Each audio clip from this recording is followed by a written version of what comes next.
Counselling కి సంబంధించిన documents గురించి అయితే ఈ వీడియోలో అయితే మాట్లాడుకోవచ్చు. మీ కౌన్సిలింగ్ లో ఏ ఒక్క డాక్యుమెంట్ మిస్ అయినా కూడా మీరు కౌన్సిలింగ్ లో చాలా ఇబ్బంది అయితే పడతారు. సో ఈ డాక్యుమెంట్స్ అన్ని కూడా మీరు అరేంజ్ చేసుకొని పెట్టుకోండి. సో ఈ ఛానల్ కి మీరు ఫస్ట్ టైం విజిట్ చేసి ఉంటే my name is Prashanth.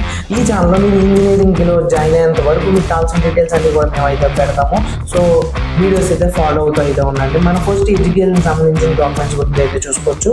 First EAMCET hall ticket and EAMCET rank card అయితే మీకు జూన్ మనకి రిజల్ట్స్ అయితే ఉన్నాయి కదా, మనకి ఆ రిజల్ట్స్ వచ్చినప్పుడు ర్యాంక్ కార్డ్ కూడా వస్తుంది. ఆ ర్యాంక్ కార్డ్ అనేది మీరు చూసుదు లేకుండా మీరు అవి జిరాక్స్ తీయించుకొని మీ దగ్గర అయితే పెట్టుకోండి.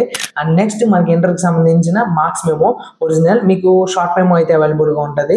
ఒకవేళ లాంగ్ మెమో వస్తే లాంగ్ మెమో.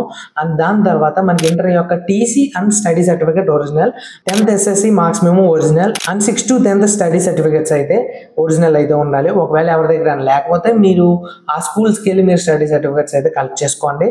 మీకు ఒకవేళ మీరు 6th to 10th మీరు ఒక 5 schools 4 schools చదివారు అనుకోండి, ప్రతి స్కూల్ యొక్క స్టడీ సర్టిఫికేట్ అన్నది కంపల్సరీగా కావాలి.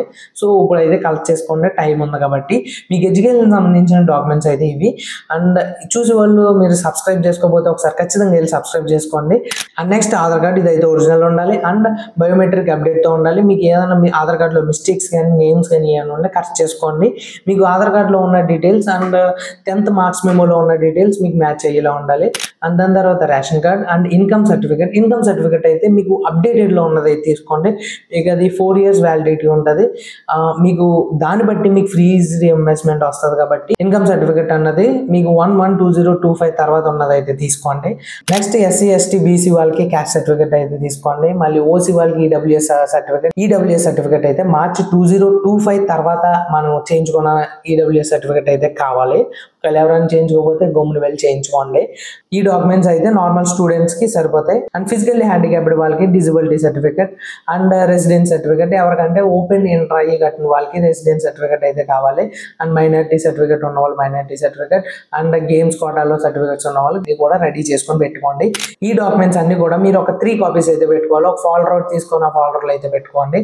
అండ్ పాస్పోర్ట్ సైజ్ ఫొటోస్ మీరు ఒక 10, 20 ఎన్ని తీసుకున్నా పర్లేదు, మీకు చాలా అవసరం పడతాయి మీకు కాలేజ్లో జాయిన్ అయ్యేంత వరకు.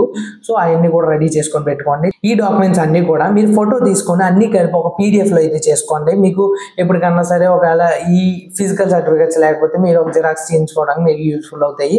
సో కంపల్సరీగా PDF చేసుకొని పెట్టుకోండి.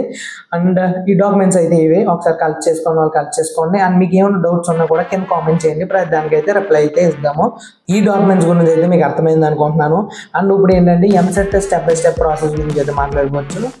సో నెక్స్ట్ వీడియోలో అయితే మాట్లాడుకోవచ్చు. అండ్ మీకు ఏమైనా డౌట్స్ ఉన్నా కూడా కింద కామెంట్ చేయండి, ఖచ్చితంగా రిప్లై ఇద్దాం. సో నెక్స్ట్ వీడియో గురించి సబ్స్క్రైబ్ అయితే చేయండి.